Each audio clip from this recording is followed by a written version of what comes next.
Welcome to our 5 on 5. Please welcome back Congressman Greg Walden. Good to see you, sir. Good to be with you. Yeah. Thanks for coming in. Sure. So there's a bipartisan investigation happening in Congress to stop surprise medical billing. Yep. How is this going to help Oregonians? Well, we build on what Oregon has done already. But here, if you're an Oregonian and you end up in an emergency room somewhere else, you have a 1 in 7 chance of getting a surprise medical bill. Or if you go in for a procedure now in some hospitals that may show up under your insurance, they may have contracted out a portion of the facility within their hospital that shows up as covered by your insurance. That happened to Sanji Wilkes out of Denver, Colorado, newborn, had a medical problem. They wheel the kid into the neonatal intensive care unit. Hospital's covered. Guess what? They had contracted out their neonatal intensive care unit. He got healed up. She got a $50,000 bill. That's outrageous. That's the kind of thing we're trying to stop. Wow, fascinating. All right, we're starting to see some settlements from major drug makers with states over opioids.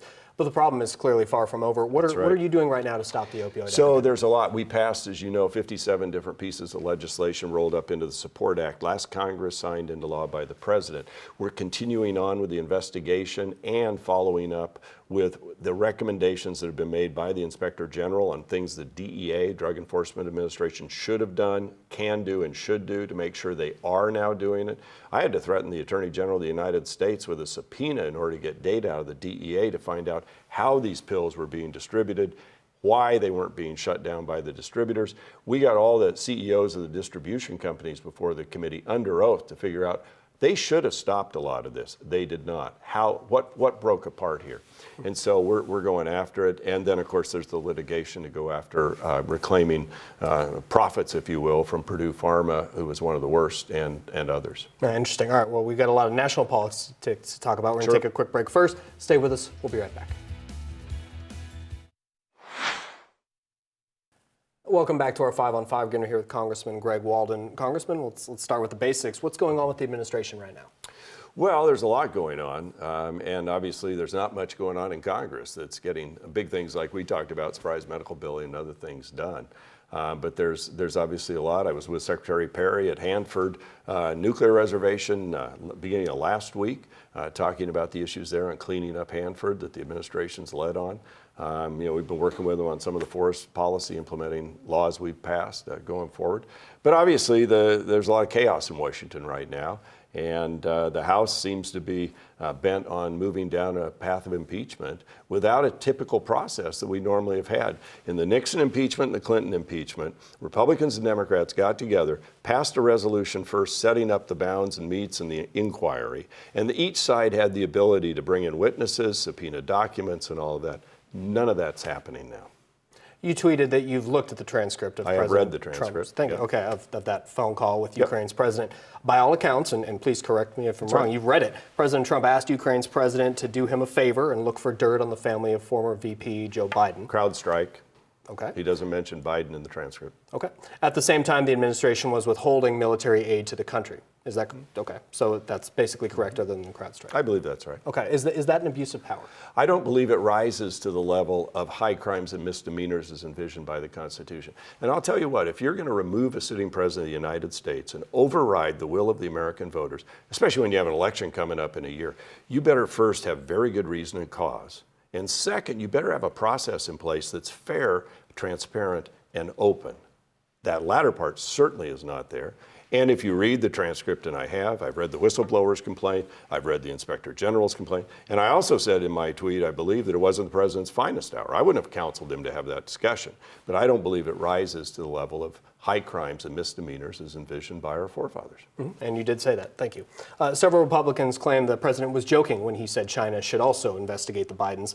In the week since that's happened, a week ago today, I believe, neither the White House nor the president have said he was joking.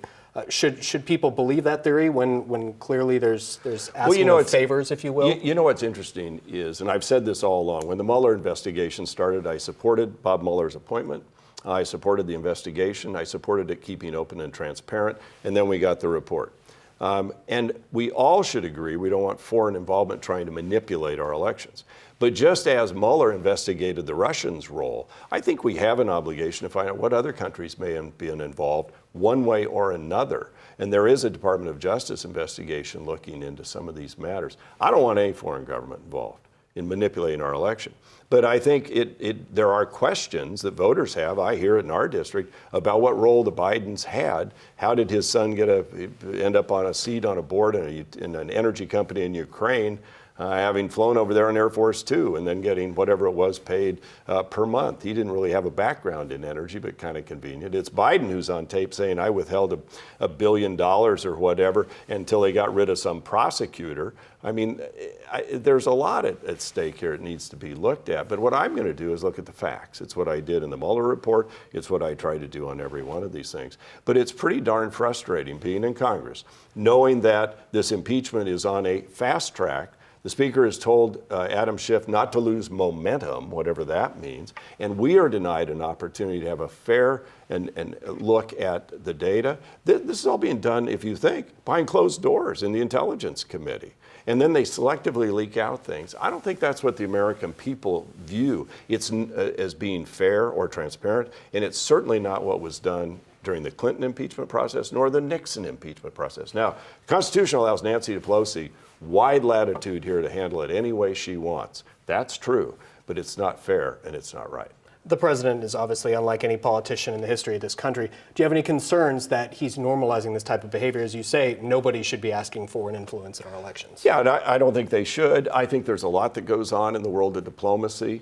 I think presidents should be able to have frank and confidential conversations with other world leaders. I worry about going forward any world leader having confidence that any conversation they have with a future president won't end up in this kind of mess.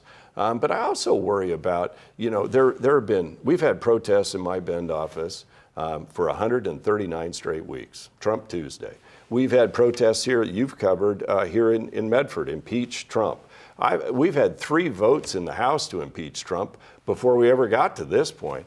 And so there is this lack of accepting the outcome of the 26th election. There are people on the left who have never accepted that outcome and we've had members of Congress moving privileged resolutions dating back to 2017 to impeach the president. We had one new member this time say they're going to impeach the effer. You couldn't even put those words on the air.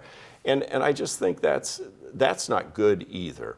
And I'd like to see us, if we're going to go down this path, this needs to be open, it needs to be transparent. Both sides should be able to get access to the documents. Both sides should be able to have witnesses come. And then you can have the kind of transparent process where all these questions you're asking could be displayed in public. Then we can decide. I appreciate you taking the time. Yep. Thanks very much. Stay with us. We'll be right back.